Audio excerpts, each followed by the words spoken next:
limber, post on the piece. Gun number 3, post on the limber. Okay, at this point they will distribute the leather equipment and the tools for working the gun. Equipment has been distributed. Gun number 3, post on the piece. March. And the crew will go forward to the piece, and they will take the implements, the rammer and sponge, and the worm. The worm is the thing on the left of the gun. It looks like it has a spring on top of a pole. That was used to search the bore. At the time of the Civil War, they used cloth powder bags, which may not burn up all the way. As you can appreciate, if you have a leaky powder bag and you're putting it in, and there's something burning in the bore, it's going to go off immediately, and they'll take your arm right off. You won't even have time to let go. So they were very meticulous in making sure there's nothing burning in the bore. If the sponge is bringing out a lot of unburned junk, they would go in with the worm and pull out anything that might be in there, called searching the bore. Now, as reenactors, we use aluminum foil cartridges. They don't burn, military secret. Don't tell the Confederates. You know, so we have to go in with the worm for every shot and pull it out. But that's not something you would see during the Civil War. Gun number 3, action front. Counter battery fire. 1,200 yards with shell. Load by detail. Load. 1,200 yards with shell. Now you notice the gunner, on the orders of the section commander or battery commander, is going to attack a target. Head in the vent. He will specify the direction of fire, he'll specify the target, he'll specify his estimate of the range, and he'll designate the type of ammunition used to attack the target. If it's an exploding round by a shell, the guys back here at the limber will take a shell out and they'll prepare a timed fuse or an impact detonator for the mission that the gunner has assigned. Once that's done, they'll send it forward in a pouch. The pouch is very important safety equipment. Very often Civil War artillery is fired and it'll set field of grass on fire in front, or strikes by nearby shells or cause bushes or whatever to burn.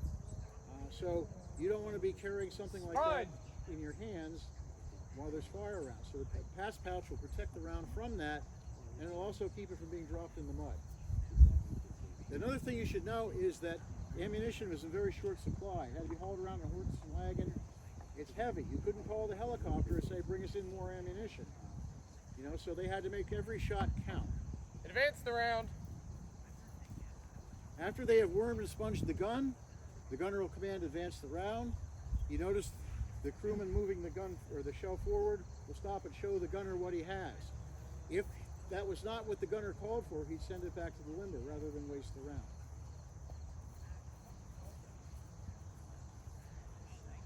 Ram. In a rifled piece of ammunition, the shell was loaded with a separate powder cartridge. The smooth bores were a little bit different. They had to have a round ball strapped to a block and the powder was tied on the back of that. But in the rifles, you didn't need to strap it up. That wasn't something that would come rolling back out if you put it in wrong. So, separate cartridge, and they put the shell on top of it, push it to the back of the gun. Now you'll notice that the crewman in the back will initially keep that vent covered. In case there is anything burning in there, working the implements in and forth will act like a bellows. Piece is clear. Suck air under pressure through the back vent. And to keep that from happening, they close it off with the thumb. Meanwhile, the gunner's doing his final sighting. If he wants to move the gun, he'll bring the crewman back, and they'll take the trail spike in the back and they'll move the gun left to right, and the gunner will control the up or down with the elevation screw. When he's satisfied with that, he'll command ready. And the two crewmen in the back will step in. One will go down with the vent pick and poke a hole in the powder bag, and they'll insert a friction primer and hook the lanyard up to it and draw it out. Gun number 3, ready. Acknowledge, hold number 3.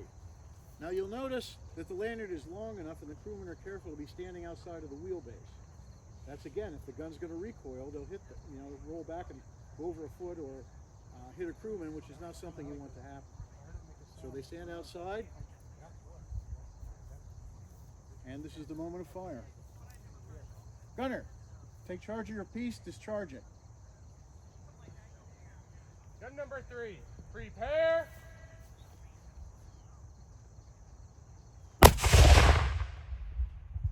End battery.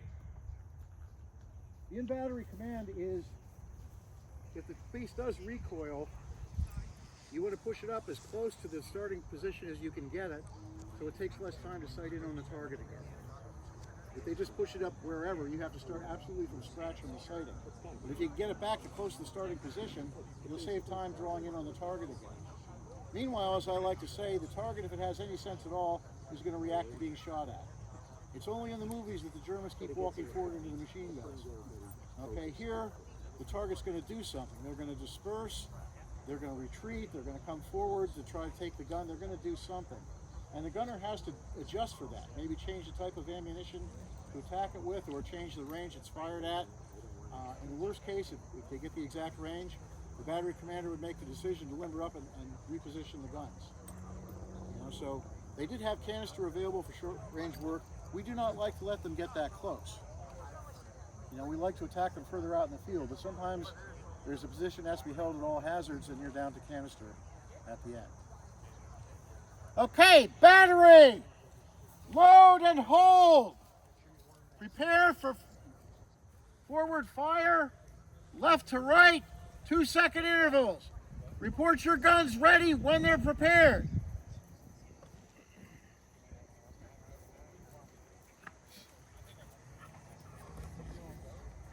You could fire guns by the section of 2 guns.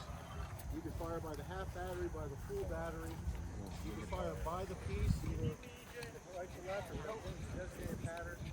Or you could release the battery commander or section commander to release it to the individual gun detachments to fire at will, in which case they will taste their fires.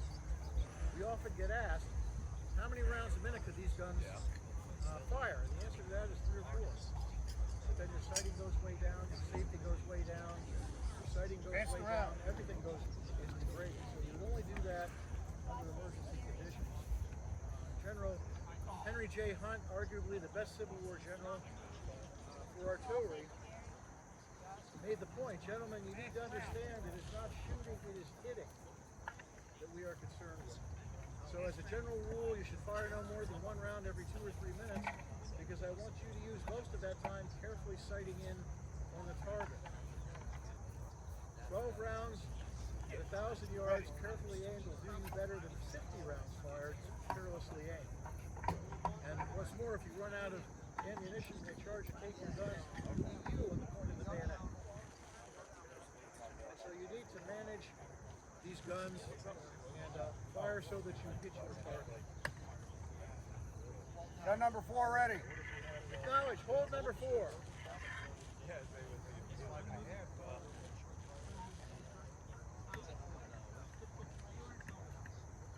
Well, you can see they do Number 5 ready. work.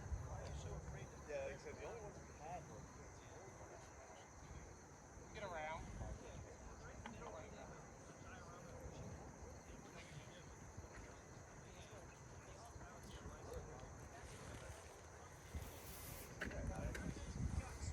Number 6 is ready, sir. Right section's ready. Acknowledge, hold right section.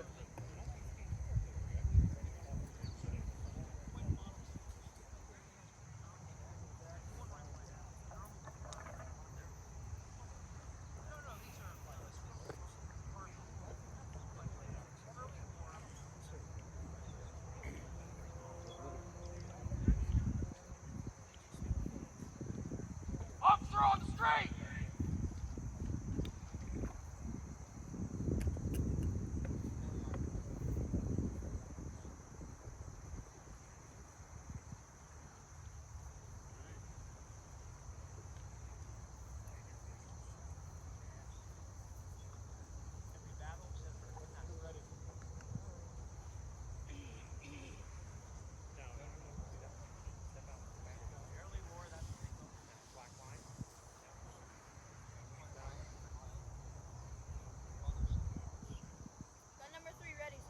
Acknowledge, hold number 3.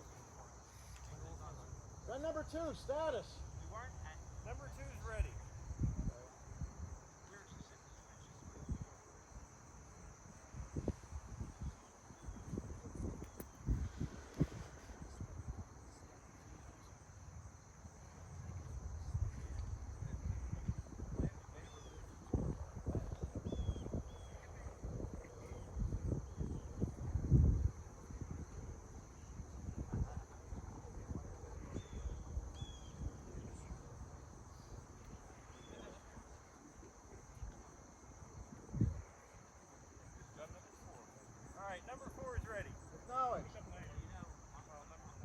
3.